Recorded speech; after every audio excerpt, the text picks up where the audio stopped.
An entitled boomer had a meltdown at Taco Bell as he literally started screaming at people who didn't even work there, demanding to know if there was a menu he could order from, refusing to accept the fact that he had to order from the electronic screen literally 5 feet away from him, putting me in one of the most entertaining situations I've ever seen in my life because this guy was really a piece of work, and I honestly am so glad that I was there to witness it. Here's what happened. Okay, as the title suggests, I watched a full boomer meltdown at Taco Bell the other day. I walked in behind a Loomis employee who had an armored car parked right out front, and this guy had a Loomis patch all over the place with his weapon on his hip, etc. And I noticed on the door there was a handwritten sign, and the sign said, "We will be open by 11 o'clock due to call-outs. Sorry for the delay." This particular Taco Bell has recently remodeled, and they have 3 of those electronic order boards at the front rather than a cashier. So I went and I ordered, and the Loomis guy goes behind the counter to where he normally goes to pick up the money. I complete my order, and then I go sit nearby to wait for my order. And it's at this moment that the entitled boomer of this story walks in. He looks around a while, looking at the counter, at me. He walks to the order machine, looks around and sees the Loomis guy behind the counter, and then finally says to that guy, "You guys don't have a menu anymore?" Now the armored guy is visibly perplexed because this guy literally can't figure out that the guy in the BP vest with a weapon on his hip and a heavy-duty money bag doesn't work there. He says to them, "Well, I wouldn't know, I don't work here." The entitled boomer then responds by saying, "Yeah, you don't work here, but you're here working. You don't know if you have a menu anymore?" The armored guy then says to him, "Look, dude, I don't work here." But the boomer's not having it. He literally says, "Yeah, I saw the sign you're filling in. You can't tell me where the menu is." The armored guy then looks at me like, "Are you seeing this crap?" And then says to the guy, "I don't know." And he points to the logo on his shirt and then does this kind of like minor flourishing thing to draw attention to the fact that, yeah, he clearly doesn't work here. In fact, he even repeats it by saying, "Dude, I don't work here." The entitled boomer then says, "Well, do I gotta use that thing to order, or can you do it for me?" But the Loomis guy says, "Sir, I'm the armored car carrier. I don't work here." At this point, the entitled boomer is now shaking with frustration. He walks away from the counter, looks around again, lets out a scoff, and then goes back to the counter just as my food comes up. He glares at the employee bringing me my food. She's the only one there too, by the way, so she walks away to help the Loomis guy, which sends this boomer into an absolute rage. He then stomps off, pushing the glass door violently on his way out, and as I walk out to get in my truck, I see him speed across the parking lot, only to then realize that the exit he's at is a right turn only and he wants to go left. He then backs up, flies back across the parking lot, and then leaves the establishment. And the whole time this is happening, I'm sitting in my truck chuckling to myself because this dude didn't get his lunch because he couldn't understand that the guy behind the counter worked for the armored car carrier and not the restaurant, despite having walked by the armored truck literally twice. And it's honestly amazing how stupid this guy was because this is just insane behavior. Holy crap, talk about not reading the room. Like, what is going on right now? First of all, if you're picking fights with people in Taco Bell, your life has fallen apart. I can confidently say that. Like, this is just sad if you think about it. Because what's really happening here is that this boomer does know that you have to order from the electronic menu, but instead of doing that, they're just being lazy and saying, "No, I want to be difficult. I want you to order it for me and nobody else." Like, come on, dude, that is so annoying. Just order from the screen like everybody else and wait your turn. You're not going to get special treatment at Taco Bell. So yeah, this is hilarious. I love the fact that he couldn't differentiate between a Taco Bell employee and someone who works somewhere else, when the evidence quite literally could not have been more glaringly obvious. If you like Am I the Jerk, you're probably going to love Am I the Genius. Check it out, link down below in the description. Also, go to amithejerk.com/submit if you would like to submit your own stories. My partner's family is demanding that we move out just so her brother can move in, who is incredibly irresponsible. And right now I'm feeling a certain type of way about this, and I'm honestly starting to feel resentful. And I'm not sure how to handle this because right now I don't know what to do. Here's what's happening. To start things out, my partner and I have been renting a townhouse for a little bit over a year. The house technically belongs to my partner's father, who moved abroad and has largely abandoned responsibility for the property. My mother-in-law holds power of attorney for the house and manages it. During our stay, we've consistently paid rent on time and handled many issues tied to the home, including maintenance problems and a service notice from the condo board threatening legal action due to unpaid condo fees that existed well before we moved in. We've treated this place as our home and invested time, money, and effort into maintaining it. Recently, my partner's brother and his fiance ran into financial trouble. Both are currently unemployed or underemployed, and their lease is ending soon. And they have a large number of pets, namely a large dog, multiple cats, guinea pigs, reptiles, and some fish. So because of of this, they've said their housing options are extremely limited. But here's the thing, they were offered alternatives. A rundown trailer by my fiance's parents, or moving into my mother-in-law's basement, which is small and far from public transportation, which is a big deal because neither of them drives. But they said that neither option works for them. At a recent family meeting, my mother-in-law asked my partner and I if we would be willing to move out of the townhouse and into the basement instead, so his brother and fiance could take over the townhouse due to the sheer number of pets they have and their need for public transportation. Well, after a lot of discussion, we agreed, mainly because we have transportation and fewer pets ourselves. We're aware that we don't own the home and legally just don't have much of a say. However, I'm struggling emotionally. This move displaces not only my partner and me, but also my partner's sister and my own sister, who are using part of the space. I also feel blindsided, as the brother-in-law and his fiance knew that their lease was ending, continued to add pets, and didn't take earlier steps to secure employment or alternative housing. I want to support family where possible, but I'm feeling resentment and uncertainty about how to move forward without damaging relationships or building long-term bitterness. So seriously, how do I process these feelings and set healthy emotional boundaries just so resentment doesn't spill over into family relationships, especially when they've already agreed to the move? I'm not looking to place blame. I genuinely want advice on navigating the emotional aftermath and maintaining the peace while protecting my own well-being. What should I do? Okay, I totally understand where the original poster's coming from, but they absolutely need to see the light in this situation because, dude, it really seems like you and your partner are just expendable in the eyes of her family. This is one of those situations where there's one problem kid in the family that obviously doesn't have their crap figured out, and instead of them getting a stern talking to, the rest of the family is expected to move heaven and earth just to accommodate their crap, instead of, oh, I don't know, making the other party, like, get their act together. Like, this is so unfair for you guys, it's not even funny. Because I know for a fact if I was in your shoes, I would be pissed if I had to move. I would be so pissed if someone was making me move just because they lack planning skills as adults. Like, there really is no excuse for any of this. This is so stupid. So sure, I totally agree you don't want to have like resentment towards anyone in the family, but it's also important to note that they will absolutely not go to bat for you, especially if there's a choice between you or this other like irresponsible adult in the family. They would much rather kick you out and say, okay, you go figure your life out, instead of making this other person figure their life out. Like, oh, I don't know, not getting so many cats and pets and dogs and reptiles. Like, holy crap, what are you doing? You're not running a pet sanctuary. You're literally just like making things harder for you and everybody else. So honestly, like moving away from these people and finding a different place to live will be better across the board. And I think also accepting that, yeah, I'm not going to ask them for help in anything else ever again, because based on what you've described, they definitely will not be going to bat for you.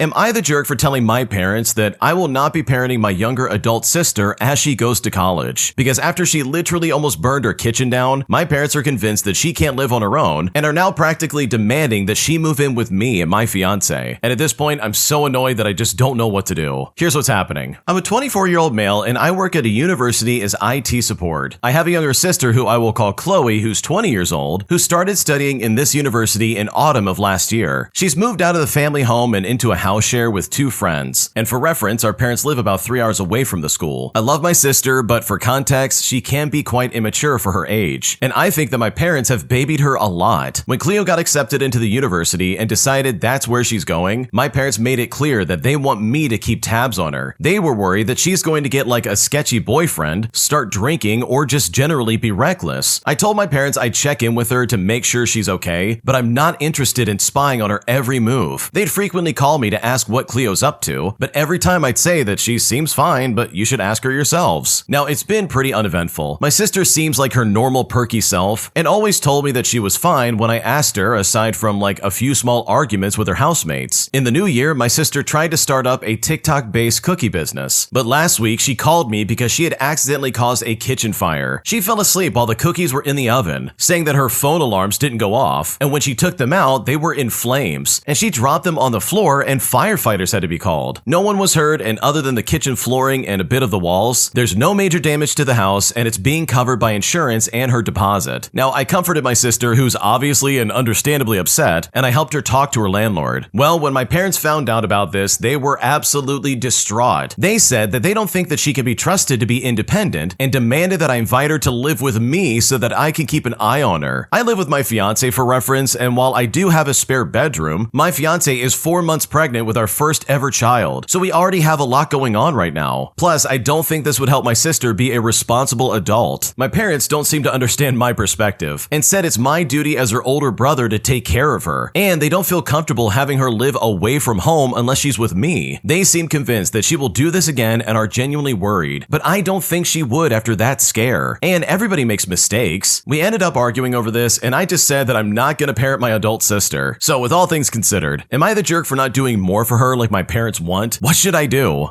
Okay, in my opinion, I am right on the original poster side. There's no way in the world I would ever want to baby a younger sibling like that, let alone let them in my house and live with me just because my parents are worried. Like, dude, I don't think so. That is not happening. That's incredibly intrusive and just very weird. And also, if you didn't think she was like mature enough to go to university, well then congratulations, that's literally your own fault for raising her in a way where it's like, yeah, she can't take care of herself. So I just don't think it would be smart for the original poster to like take up that responsibility when the parents are the ones who failed entirely in the first place. So no, the original poster is not the jerk. They should not be expected to support their adult sister who's going to college and should be mature enough to be able to handle herself at the age of 20, because this literally does not fall on your shoulders, and anybody who thinks it does is completely out of their mind. Am I overreacting by suspecting my wife after she got a shady phone call at 1 in the morning from some guy she knew from university? Because right now things are just not really adding up, and I'm not sure if I'm at fault for even feeling this way. Here's what's going on. Okay, so my wife and I have been married for years, but we're going through a rough patch right now. We're having lots of arguments, we're feeling distant, that kind of thing. Last night, she went out cycling for about 2 hours, which is unusual because it was already dark out. She comes home, she barely says anything, and then jumps straight into the shower. A little while after she got in there, her phone rings at 1 o'clock in the morning from some guy that she claims is an old friend from university. I only knew because her iPad, which is synced up to her phone, started ringing in the other room, and the call got picked up almost instantly on her end, like she was expecting it or something like that. When I asked about it later, she said who it was and that he was just calling to let her know that he's visiting soon with his son, but she's never mentioned this guy before, and she didn't say anything about planning to meet up with anyone. Given our rough patch and the weird timing, this feels super suspicious to me. So seriously, am I overreacting, or is this really a red flag like I think it is? Because right now I don't know how to react. Okay, bro, this is absolutely a red flag. What is going on right now? Who in their right mind would have a phone call at 1 in the morning from some guy from university? Like, that screams, hey, I'm cheating on you and I don't want you to know about it. Now, obviously, you want to have way more evidence than just a hunch that something's going wrong, and you need some kind of proof to be like, yeah, you're clearly cheating on me. But from the sounds of it, dude, I would absolutely be suspecting that something's going on. So no, you're not overreacting. I think you're being smart by asking questions and trying to figure out why this guy's calling your wife at 1 in the morning, because I don't care who they are. That is really sketchy and completely inappropriate.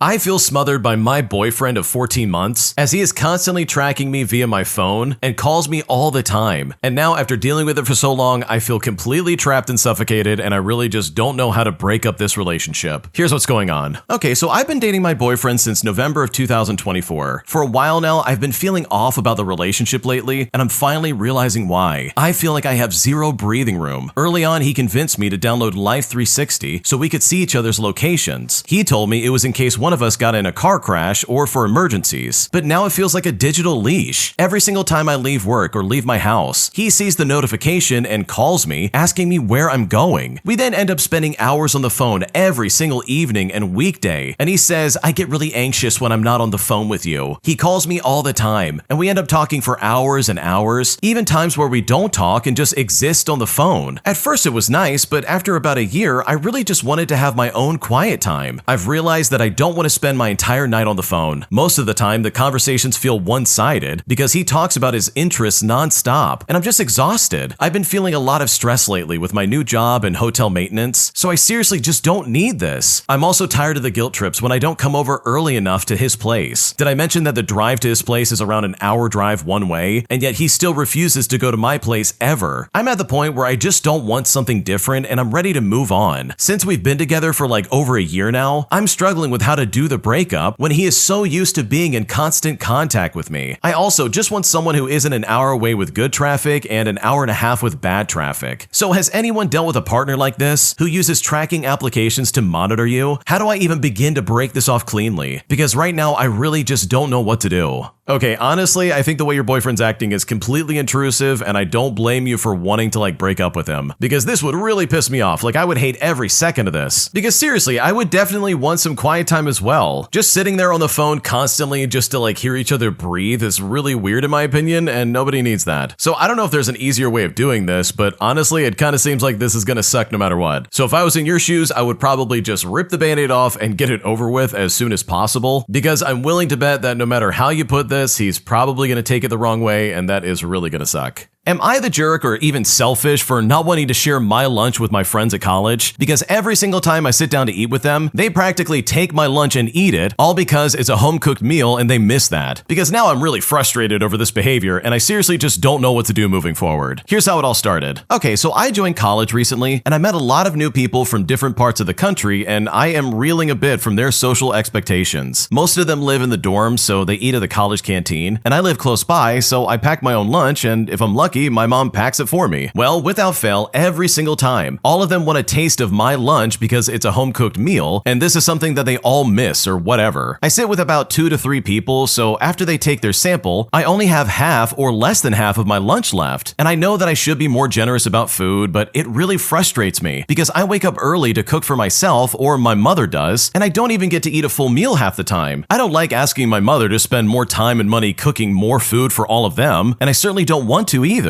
I've tried to hint again and again that it's a single serving lunch, and I usually don't eat breakfast, but they ignore it every time. I've even tried to eat alone, but they will simply not leave me alone. I'm so frustrated. My mom made simple rice and fried fish, which is a cultural dish where I'm from, and one of my friends insisted on eating it, and then complained about how nauseous it made her the whole day when I didn't even ask her to eat my lunch. I feel so terrible. Their entitlement just makes me so upset. I feel like such a loser because I don't have the guts to even speak up for myself, and I just try to make myself as small as possible all the time, and these people still walk all over me. What should I do? Bro, if I was in your shoes, I would absolutely tell them exactly how I feel. And you really can do this in a way where it's funny and it's still socially acceptable, but I think you just need to make it clear, guys, this is my lunch. I'm eating lunch with you guys. I'm not giving you my lunch for you to eat. I don't care if you're desperate for a home-cooked meal. Get a hot plate and make it yourself. Don't take my food. This is really selfish of them, and it's very entitled. This really sucks. Because you've got it right, dude. This is your food. You're not offering it to them for them to chow down on it. You're literally just trying to be hey, I want to eat lunch with my friends. Why are you trying to take my food all the time? So yeah, I think you just need to stand up for yourself. And if they take it the wrong way, then my God, they are not your real friends. And I would much rather know that ahead of time than invest in people who are just going to take advantage of me. My former boss was an absolutely toxic narcissist who behaved like a child anytime he didn't get his way. But thankfully, I was there at the right time and at the right place to give him a taste of his own medicine. And I've got to say, it was the most satisfying moment of my entire life. Here's what happened. Okay, so my ex-boss was one of the worst and most toxic people I've ever met, and an absolute man-child. He would have hours-long screaming meltdowns at least once a week over demands that were impossible to fulfill. I'm not talking complete work and tight deadlines or unreasonable demands. I mean, and just for one example, he wanted everything within reach of his desk for convenience, and could not accept that we couldn't make 2 or more objects occupy the same physical space. He would say stuff like, well, can't you just magic it? And it's sorry boss, but you don't pay me magic wages. But anytime we try to talk to him about it, or the intolerable working conditions, he says that we're too sensitive, saying, oh, I'm not shouting at you, I'm just shouting. Or sometimes he would say, oh, poor baby, boo-hoo. Are you a grumpy bum today, little precious? Just absolute toddler behavior. Well, one day he was once again freaking out about something, and it comes back to bite him right in the rear end. And once again, it's always, oh, I'm gonna blame everybody else but myself, demanding that we fix his mistake, and whining about how this person always makes life so much harder for him. I ask him what the problem is, and he tells me what he's done, and it is, once again, because he's wanting to do something it's not capable of doing. Not because it's poor quality, and not because it's not got that feature that he really wants. It's because it's conceptually impossible. There's no way for this thing, nor any other thing, to do exactly what he's looking for it to do. And he's wasted hours already trying to get it to obey him. I've given this man every single care I have, and I've exhausted my supply entirely. I then turn to him with wide eyes and an open mouth. I put on this mocking baby voice that he always throws our way, and I say to him, "Oh no, you are a silly dumb head." And my colleague, who also has to put up with his crap, just crumbles with laughter and watches as everything falls apart between me and my boss. It was still worth it though, because this guy's an idiot and I honestly just hated dealing with him. Okay, this is a classic case of getting a taste of your own medicine, because I love this. I hate dealing with people who are like this. They're in positions of power, they act like toddlers when they don't get their way, and it quickly becomes literally everybody else's problem. Like, dude, what is going on right now? And it's even worse when it's like the boss, you know, the person who pays you to work. Here you are relying on them being like a rational human being, and yet they turn around and act like this, and it's like, dude, I think I gotta find another job. So I completely understand why this is your ex-boss and not your current boss, and I'm also so glad that you return that energy right back at him, because he is the epitome of what bosses shouldn't be, and he definitely needed to get shut down.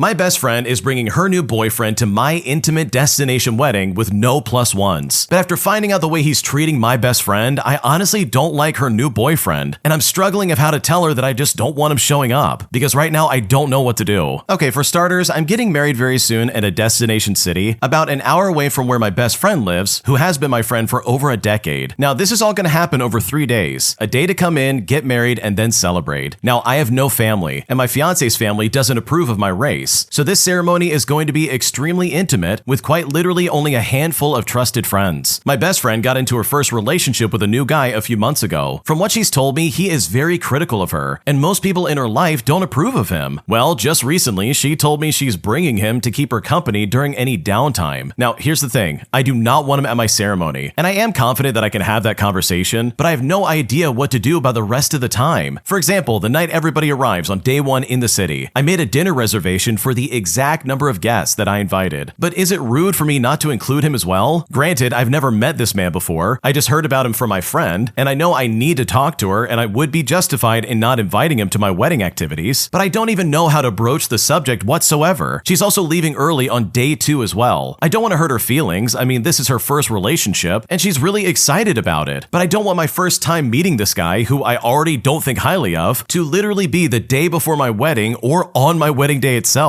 What should I do? Okay, in my opinion, I think your wedding is absolutely your call. Meaning that if you don't want this guy coming to your wedding, then guess what? He's not going to be there. You can even like blame this on logistics of like, dude, I did not plan on this guy being here. Sorry, but he can't show up. Or you can be completely honest and explain why you don't want him here. But either way, you are fully justified in doing whatever you want. You literally call the shots here because this is your special day. And if this guy being there is going to disrupt that, then he absolutely is not invited. My entitled crazy mother demands that I give her money, and even goes as far as trespassing on my property to demand that I finance her life simply because she's my mother. And after dealing with this for so long, as well as watching the effect she's had on my kids, I am seriously at my breaking point, and I really don't know what to do. Here's what happened. This story also came from the Am I the Jerk subreddit. Check the links in the description if you would like to submit your own story. I'm a 35-year-old female, and I am the oldest of a family with 8 other siblings, including my twin brother. Growing up, my twin and I were inseparable. We faced the chaos of a large family together, and we always had each other's backs. Despite the large family dynamic, we managed to carve out our own little world of support and understanding. Our mom, however, was a completely different story. She had a reputation for being very permissive and often neglected her responsibilities. She had multiple relationships throughout our childhood, which created a lot of instability and drama in our household. My siblings and I often felt like we had to fend for ourselves while she pursued her own interests. There were times when she would leave us with barely enough food and money, prioritizing her romantic escapades over our basic needs. Well, my twin brother and I managed to break away from the toxic environment. We both worked hard, we went to college, and eventually found success in our respective fields. I became a successful screenwriter, while my twin brother built a career in tech. And despite our chaotic upbringing, we remained close and supported each other. I met my wonderful husband, who owns a successful bakery, during my early career. We have 4 amazing children, and we've built a stable and loving home together. And my husband has been incredibly supportive, especially given my family's history. But our other siblings, unfortunately, were not as fortunate. Many of them struggled with finding stability and frequently leaned on our mom for support, which she could rarely provide. Instead, she continued her pattern of irresponsible behavior, often making poor financial decisions and expecting us to bail her out. A few months ago, our mom came to me asking for a significant amount of money to cover her latest financial crisis. She had gotten herself into debt yet again and expected me to help her out. I was hesitant given given her track record, but I did give her some money hoping that she would use it wisely. Well, unsurprisingly, she squandered it and came back asking for more. When I refused, she became furious and started bad-mouthing me to our extended family, painting me as the ungrateful daughter who refused to help her struggling mother. My older siblings also chimed in saying that I owed it to her, all because she raised us and that family should always come first. Now, one incident that really solidified my decision was when our mom showed up at my house unannounced, literally standing there demanding money from me. My children were frightened by the commotion, and my husband had asked her to leave our property. This caused a lot of stress for our family, and I don't want to put my kids through that ever again. But thankfully, my twin brother supports my decision. He has also faced the same request from our mom and has been firm in his refusals. We both believe that our mom needs to take responsibility for her actions, and that continuously bailing her out will only enable her behavior. There have been numerous instances where my mom's actions directly impacted my family. She once showed up during my daughter's birthday party, causing a scene because I refused to give her money. She embarrassed me in front of my friends and my children's friends, and my kids were heartbroken that their special day was ruined by their grandma's outburst. On another occasion, she borrowed money from my twin brother, promising to pay him back as soon as she could, but instead she just spent it on a lavish vacation with her latest boyfriend. When my brother confronted her, she just accused him of being selfish and not understanding her struggles. My mom also has a history of manipulating our younger siblings and making them feel obligated to support her financially. She has drained their savings and caused rift between them and their own families, so it seems like a never-ending cycle of guilt and manipulation. Despite my mom and siblings attempting to guilt trip me, I feel I need to focus on my own family's well-being. I worked hard to get where I'm at, and I don't want my mom's irresponsible behavior to jeopardize the stability and peace that we've built. My husband and I have plans for our children's futures, and we cannot afford to be derailed by my mom's constant financial problems. My extended family keeps pressuring me to help her out, saying that I owe it to her all because she raised me. But the reality is that she has only ever taken from me and never given me anything in return. My success is a result of my hard work and determination, and it has absolutely nothing to do with her support. And I need to protect my husband and my kids from this toxic behavior. So am I the jerk for refusing to help my mom financially? Because right now I am very frustrated and I really don't know what to do. Yeah, the way your mom is like demanding money and showing up to your house to get it, in my opinion, is completely inappropriate. Like seriously, who's gonna act like that? Especially after the upbringing that she gave you and your siblings. Like she was barely a mother at all. Your mom never stepped up when you were younger, and now that you're older, everybody's trying to guilt trip you into like funding her life? No, that's absolutely not gonna happen, and that is so inappropriate. And I think worst of all, it just really sucks that your younger siblings don't see this. They're trying to play into this weird guilt tripping situation where they're like, oh yeah, you have to help her out because she's family. But like seriously, when has she ever acted like family? So seriously, in my opinion, any financial problems that your mom is having is not suddenly your problem. Just because she's bad with money doesn't mean you have to drop everything you're doing and bail her out. Because clearly she's not good with money, and if you did continue to finance her life, then things are only gonna get worse. If you like Am I the Jerk, you're probably going to love Am I the Genius. Check it out, link down below in the description. Also, go to amithejerk.com/submit if you would like to submit your own stories. An entitled jerk goes into a rage after he's proven wrong by both my wife and the clearly printed sign standing right in front of him. And I've honestly never been happier to watch someone freak out in my life. Here's what happened. So my wife and I went to a minor league baseball game last night for a date night, and we walked into a little bar and food stand to get some refreshments before finding our seats. Immediately upon walking in, we noticed a group or like a semi-line of people backed up around the center of the bar. Now mind you, this is about 25 feet long with 5 registers and bartenders. On either side of the middle register were very clearly printed signs stating do not line up, just come to a register and we will help you out. The sign also reminded patrons to smile because this is a minor league baseball park, so it's supposed to be fun and it's supposed to be a friendly environment. So my wife and I ignore this public traffic, we follow the instructions, and we make our way to the far left register and we start placing our order with a very sweet bartender. Well, immediately, a stereotypical jerk immediately comes up to us and aggressively starts complaining. He looks at us and says, we're in line. My wife, who is typically extremely non-confrontational, replied and said, okay, cool story, bro, but you're supposed to just walk up. When she said that, this guy went into full rage mode, and this is probably partially from being put in his place by a woman. He actually started to come at her verbally, but the bartender immediately shut him down and said cheerfully cheerfully, "Sir, she is correct. You can just walk right up. In fact, I can help you both at the same time if you like." This guy then responds by saying, "But there are two signs saying to form a line." But the bartender says, "No, sir. The signs clearly state not to form a line and to just come up to a free register. Again, I can help you all at once. What can I get you?" Now, instead of just ordering his food, he just continues to complain that both my wife and I and the bartender were completely wrong. Well, eventually, the bartender proceeds to ignore him and just go ahead with making our drinks, saying under her breath that we did perfect. This guy's face had turned fire engine red at this point. I thought literal steam was going to come out of his ears when we carried our drinks out past him while he still hadn't ordered anything, all because he couldn't stop crying about how we were somehow incorrect. My wife then told them to enjoy the game in a very cheery tone, which truly was the chef's kiss on top of this truly awkward interaction. I love this story for a few reasons, because maybe it's just me, but I find almost a sick satisfaction in watching people who are incredibly rude and very entitled get proven wrong right in front of their face. Like, that just absolutely makes my day. So seeing this entitled jerk get so mad, only to then be proven wrong just because they can't read, in my opinion, makes this entire story completely worth it. My entitled father constantly acts like a child and refuses to respect my boundaries. And I now feel like I'm at my breaking point because right now I seriously don't know what to do. Here's what happened. So my dad and I are currently vacationing together with a few other family members also in tow. He is undiagnosed but very likely autistic. He's never taken the parent role but rather always plays the victim. He is obsessed with weird stuff such as car plates, flight routes, crosswords, and a lot more than just that. The older I get, the more frustrated I become with him. Because he has such a difficult time making friends, and especially interacting with women, he has developed a hatred for females and just constantly makes sly comments and remarks, and as a woman myself, it drives me nuts. He is very lonely and reliant on his mother, and it makes his hatred towards women even more contradictive. So honestly, my cup is full. Ever since I came here yesterday, he has been nagging me. He makes these awful comments saying that women should be trade wives, or women just don't know how to be consistent or make decisions. But I told him, listen, don't say that. You know I don't like it when you say that. But when I made this comment, it only made him continue, as if he enjoyed getting a reaction from me. I believe he struggles with separating the concept that yes, I am his daughter, but I'm also a woman. Later in the evening, when I was doing my workout routine, he asked me how much I weigh, insinuating that I had gained some weight. And when he said that, I was severely triggered, given that I have previously struggled with an eating disorder. I sat down and confronted him with why he was so incredibly rude to me, and he said that he had felt recently that I'm pulling away, and he wanted to punish me for this by making sly remarks. I told him this would only make our relationship worse, which he then started the discussion that I started to pull away first, and that this was a natural reaction to that. I also pointed to the fact that he does not act like a parent at all. He never opens his home to me or makes me feel at home. But then he said that I never invite him either. But I know the reality is that he wants for me to make him dinner in my home so that I can act like his caretaker and not the other way around. It's just so incredibly lazy and weird. It kind of sickens me how rude and childish he is, especially his remarks towards women. It's just really bugging me. I really don't know how to approach it further, given that I get this reaction by confronting him. He said he wanted to hang out more, but I just don't know anymore. I don't have much family left since I cut contact with my narcissistic mother, and so I think I've just given him too much benefit of the doubt up until now. He simply won't respect my boundaries, and given his reaction, I don't think that he will going forward either. What should I do? First and foremost, I totally understand where you're coming from, where you think he might be like undiagnosed autistic, but even if he was like diagnosed and confirmed to be autistic, that is not even the beginning of an excuse for acting this way and being completely sexist. There are plenty of people who are autistic and don't act this way. These comments are so toxic and so unbecoming of someone trying to pretend to be your father, because here he's like, oh man, I feel like you're pulling away. But it's like, are you kidding me? Of course the original poster would pull away. Why should she be expected to put up with these awful comments about women and not be offended by what he's saying? Like seriously, this guy's a complete moron. He's literally causing this divide in his relationship with his daughter, but also trying to be like, wow, you're the one that's pulling away, when he's the one that's causing the problem in the first place. Like that would drive me nuts as well, because I can't stand when people shift the blame like that. So honestly, if I was in your shoes, I would completely shut him down anytime he tries to make that comment again. If he's doing it for an emotional response, then I would go about this in the most benign way possible and really show him that no, you're not going to be around him if he's going to act this way. And then I would just stick to those boundaries completely and say, okay, well, I'm not going to talk to you anymore if this is how you're going to act. Because it sounds like he doesn't think there's any kind of like consequences for these comments, and maybe it's time for you to step up and show that yes, there are. Because if this is how he's gonna act, then in my opinion, he deserves to be put in his place. My significant other accused me of cheating despite the fact that I'm pregnant. And even though he apologized and tried to make things right, I'm worried that the damage is already done. Because right now, I seriously don't know what to do. Here's what happened. Okay, I want to start off by saying that 95% of our relationship is happy, healthy, and great. We laugh together all the time. We just moved in together a few months ago, and I am now 8 weeks pregnant. Yesterday, one of his family members, who had a mutual friend in their friend group who was married to a coworker of mine, called my boyfriend and told him that they heard I was really into illegal substances and that I was sleeping with people so I could obtain more. They also added that a man showed up at my work and was yelling at me. Well, it turns out that this all stemmed from me telling my coworkers months ago about an argument that my significant other and myself got into when I told him I did some illegal substances back in college. So then he got upset that I was someone other than who he believed I was. Either way, I was furious that a huge game of telephone ensued, and even more furious at my significant other's reaction. He immediately asked to go through my phone and insisted that I was lying to him over and over again. He even asked if the baby was even his. Now, it's important to add that I have never done anything to make him question my loyalty, but on the other hand, he has, however, accused me of falsely sneaking around 2 other times at a much smaller level, which was also a problem then, but this really takes the cake. He was cheated on in the past and admits about having issues around trust. He left the apartment yesterday and came back later only to continue to berate me and say that he doesn't know who I am anymore and that he knew it was all a front all along. His family member eventually called him back and cleared everything up and told him that he was acting crazy, but I feel like the damage was done. He half-heartedly apologized, but when I asked him to sleep on the couch, he got so mad that he punched our balcony door. He has never acted like that before, and at this point, I kind of lost it, and I told him that I don't want to be with him anymore if this is how he's going to act, and that him being mad at me being mad is completely messed up. He ended up crying and apologizing profusely, but I am at such a loss. I'm in shock and I'm numb, and I just can't decide what I should do. I feel like my faith in him is completely destroyed. He messaged me this morning and said something along the lines of, well, we both said some things that we didn't mean yesterday, and he is sorry, and he loves the baby, and he loves me too. But I just don't think he gets it. I mean, what should I do right now? Do I leave? Do I move back home to my family out of state? Do I require couples counseling? I am tired of failed relationships, and I've done couple counseling in 2 other partnerships, so I'm just tired. I don't want to be with someone I don't trust. And all of this is crazy to me. Aside from the other 2 incidents that I mentioned earlier, we genuinely have a happy and healthy relationship. But at this point, I feel so confused and I seriously don't know what to do. Yeah, I can completely understand where you're coming from, because the damage in a lot of ways is already done. For starters, it seems like he jumped to some weird conclusion pretty much overnight and just automatically believed that you were cheating on him. Like, that is so awful, it's not even funny. But for him to go even farther and get mad that you got mad at him, in my opinion, shows exactly how guilty he probably feels, but it doesn't justify his behavior in the slightest. That half-hearted apology absolutely needs to be more heartfelt, because his behavior is absolutely unacceptable, and you do not deserve to be treated like this in the slightest. This next story also came from the Am I the Jerk subreddit. Check the links in the description if you would like to submit your own stories. Am I the jerk for wanting to cut ties with my toxic family, especially after the way they treated me growing up? Because right now I'm trying to move on with my life, and I need to figure out if this is the right move. Here's what happened. I'm a 27-year-old female, and I grew up splitting my time between my mom and dad's house. My parents split up right after I was born, and my dad started dating my stepmom when I was 3 years old. They had my brother when I was 6, and my dad and stepmom constantly fought, and it often got so bad that I would be sent to my room to pack in case we needed to go to my grandma's house. One day during one of their big fights, my stepmom stormed into my room and started yelling at me. She said to me, "Are you happy now? Are you happy, you stupid entitled brat? Me and your father are fighting because of you." Now, mind you, I was only 6 years old. I was constantly yelled at and blamed for their issues. As I got older, my brother became aggressive and entitled. When he was about 6 to 9 years old, he would hit and punch me, but I was told to suck it up because I was older. I would get bruises, but it was brushed off because he was 7 and I was 13, and it was so ridiculous. We had a dog when I was 12 years old, but we had to give him away because my brother mistreated him. My stepmom told people it was because I neglected him. Also, her son wasn't to blame, even though my dad and I were the ones taking care of him. I also frequently lost money that I earned from selling bracelets, only to find out that my stepmom and my brother had taken taken it. And we're talking hundreds of dollars at the time. My stepmom would badmouth me to my friends, and when they told me, I was forbidden from hanging out with them because they were starting drama. She also criticized my weight, saying things like, "You should lose a few pounds. In fact, I got you this outfit because it hides your stomach rolls. Us fat girls have to use them." This caused me significant insecurities, and I often found myself feeling like I didn't have a family since I was only at each house half the time. I started feeling better when I saved enough money from selling bracelets to get my own dog, who literally goes with me everywhere. My anxiety, which got so bad that I would pass out, improved after I got my dog certified as a service dog. So, given all this time, would I be the jerk if I cut ties with my stepmom and my brother? What should I do? Honestly, I don't blame you in the slightest for not wanting anything to do with them, because based on what you described, they sound like awful people. I can't imagine anybody going up to a 6-year-old kid and then screaming at them in their room and being like, "Oh yeah, our marriage problems are your fault." Like, that is so insane to me. That doesn't make any sense. And the obvious favoritism towards your younger stepbrother is just insane. So, considering everything that you've been through, as well as the way your stepmother and your brother treated you, I do not blame you in the slightest for wanting to step away from them and cut them off. Because I know if I was in your shoes, I probably would have done the exact same thing. Am I the jerk for not making a bigger deal out of my half-sister celebrating the end of my parents' marriage? Here's what happened. Okay, so my parents announced 2 months ago that they're getting divorced. Now, I did kind of see it coming, but it still makes me very sad. But my half-sister, who is older than me, has been celebrating ever since she heard about this. She cheered when our dad told her, and she has gloated in my mom's face and in mine. She told mom that she can forget about being a part of her life, or even going to her wedding now because she's engaged. My half-sister always hated that dad remarried after her mom passed away, and she said she never wanted to have my mom or me around. And she felt this way ever since she was 5 years old when this happened. She was always praying for the end of the marriage. She used to try and break them up in the past, and dad would get so mad and frustrated with her, but she never let that dream die, and now her dream has come true. The last time my mom or myself saw my half-sister was when dad was moving out, and when she stopped by briefly, she gloated so hard. This was also when she told mom that she was no longer invited to the wedding and no longer going to be part of her life. And now my mom is super upset. Despite my half-sibling's dislike of her and constant disrespect, my mom loves her, and she's sad to see it all end before they had a chance to even be friends. And my mom always wanted to be family to my half-sister. My maternal aunt saw that my sister had posted on social media that she had thrown a party, but it turned out that she was celebrating the divorce itself. My parents were upset, but I could just shrug it off because I knew she would be so happy about this, and her celebration does not surprise me at all. But my parents asked me why I'm so calm and collected about this. I told them I expected her reaction, and I always knew that she wanted this badly. They said they would expect me to be upset, but I told them that maybe if I expected something different from her, but I didn't. I pointed out that everyone in her comments knew as well. There were loads of people saying how she always called it and how glad they were that she got this win. But to me, it's just so dumb. Well, my aunt confronted me afterwards and told me I should be making a bigger deal out of it because it looks like I don't care about the weird and over-the-top reaction from my half-sister. She said that mom must feel like I don't care about her heartache at all, that it's rough to see a child that she loved and helped raise cheer on the fact that she's getting divorced from dad. So am I the jerk for not making a bigger deal out of this? Because right now, I seriously don't know what to do. No, I don't think you're the jerk at all, because I think your aunt is completely wrong. What your stepsister is doing is completely awful, and in my opinion, it has nothing to do with you. Like, don't get me wrong, I think what your stepsister is doing is super toxic, but even still, I completely understand your reaction. So no, I don't think you're the jerk, and I don't think it's a bad idea to stop from getting roped into this, because this is already a hard situation, and the last thing that's gonna help is another person getting involved in this kind of drama. An entitled Karen neighbor demands that I host a party as the newest neighbor in the neighborhood, claiming that this is a tradition that everybody takes part in when they move into the neighborhood, and that I have 2 weeks to schedule this party or else there will be consequences. But after dealing with this lady's crazy entitled attitude, as well as hearing awful things about her and her behavior, I decided I wasn't hosting any kind of party for anybody that I just met. And now I'm finding myself on the other end of this entitled Karen's rage. And at this point, I seriously don't know what to do. Here's what happened. I'm a 25-year-old female, and I've just moved into a neighborhood a couple of weeks ago, and so far it's been very peaceful. From the neighbors that have come up to me, everyone has been very friendly and welcoming, which I really appreciate since I'm not from around this town. I have noticed that some neighbors have been having frequent parties the last couple of weeks, but I chalked it up to being some kind of celebration since I know that one neighbor's daughter just graduated high school and July 4th is coming up. I have been to some of these parties to get to know the other neighbors better, and one person who really stands out to me is this one neighbor who we will call Melinda. At a neighbor's party, she came up to me and introduced herself, and we talked for a while, and this is when I learned about the newest neighbor party. Apparently, the newest neighbor is supposed to throw a grand party, showing off their home and entertaining the neighborhood as a whole thing. Melinda told me that since I was the newest neighbor, it was my duty to do so. Now, I thought that Melinda was joking when she told me this, as it really didn't make sense to me, so I just kind of laughed. But when I did this